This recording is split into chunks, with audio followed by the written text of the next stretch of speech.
The mountains of Appalachia are among the oldest mountains in the world. Stretching from Alabama to Maine and on into Canada, the Appalachian Mountains hold some of the most productive hardwood forests in the world. The Central Appalachian Forest, known as the Mixed Mesophytic Forest, is the world's most biologically diverse temperate hardwood forest. It is a land of steep and rugged terrain. It is a land of deep river valleys,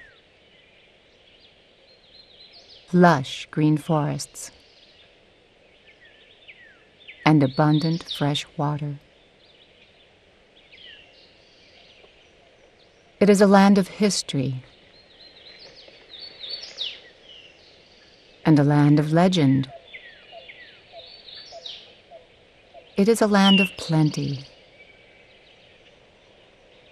and it is a land of hardship.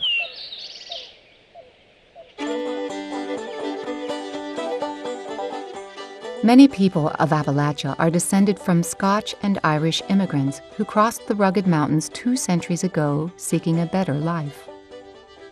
Hardy,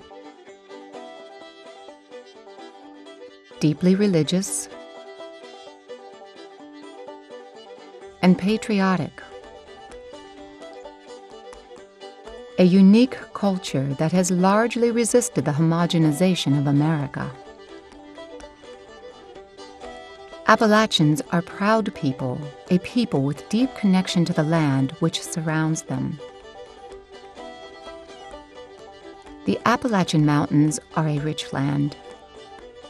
They provide recreation.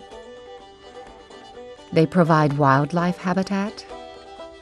They provide food and game for hunting, clean water, medicinal herbs like ginseng and black cohosh, and they provide beauty.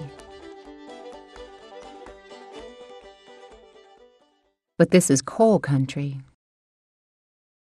The mountains of Virginia, West Virginia, and eastern Kentucky hold billions of tons of coal. And coal mining has been a way of life for Appalachians for over a century. Coal is burned to generate electricity. Coal is brought to the electrical generating power plants by truck and by rail. Over half of America's electricity comes from coal-fired power plants. Sulfur dioxide from burning coal is largely responsible for acid rain. Today, traditional underground coal mining is being replaced by a new form of mining, mountaintop removal.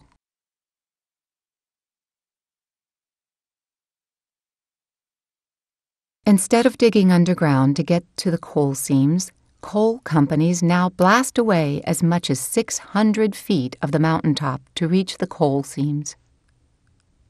Giant earth-moving machines, like the 200-foot-tall dragline shown in the center of this slide, move 100 tons of coal in one scoop and do the work of 100 men. The top of the mountain, which the coal industry calls overburden, is dumped into the river valleys between the mountains. This is called a valley fill. These enormous fills can be as much as 1 mile across. The red dot just to the right of this valley fill is a pickup truck.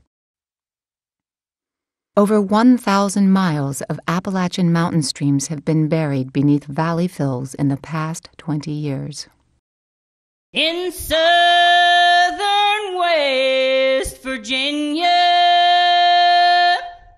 the place where I was born, there's something evil happening. There's something evil going on. They're tearing up our mountains. They're taking away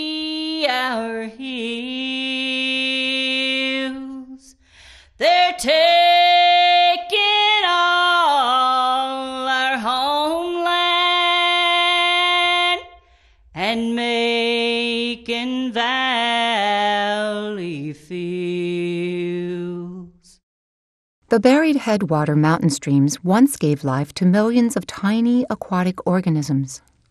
These organisms, known as leaf shredders, are the bottom of the food chain for downstream fish like the plankton in the ocean.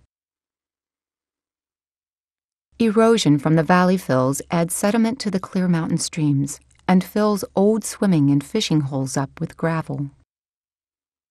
Miles of trout streams have been ruined by runoff from the Mountaintop Removal.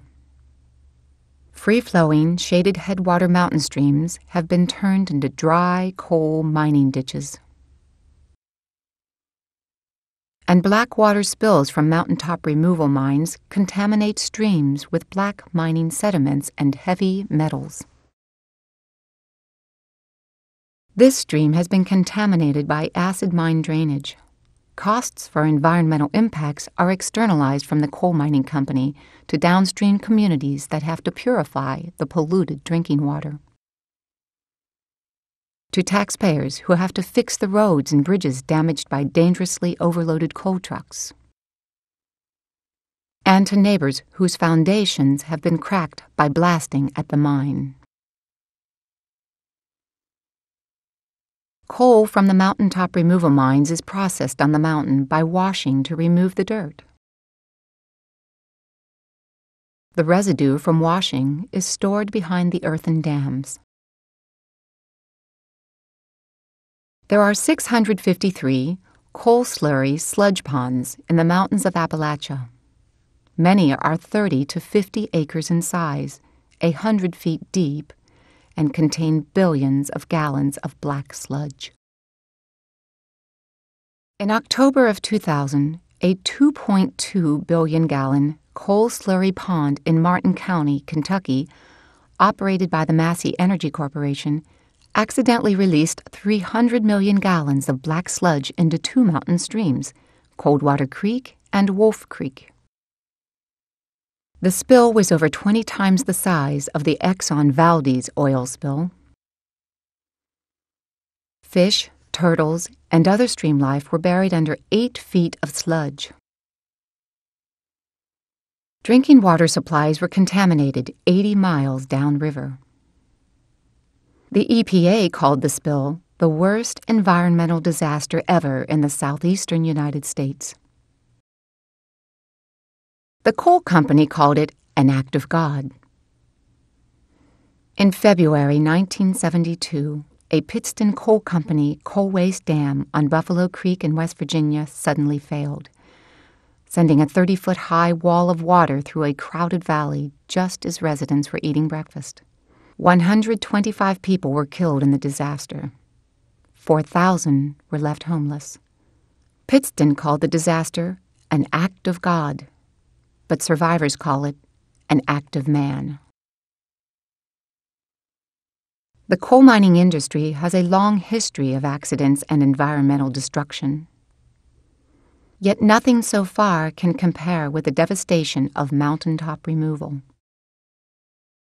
Over 300,000 acres, 500 square miles, of mountains have already been flattened.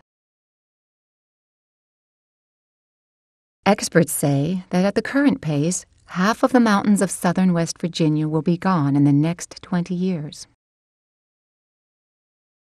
John Denver sang that the mountains of West Virginia were almost heaven. But today West Virginians say almost level.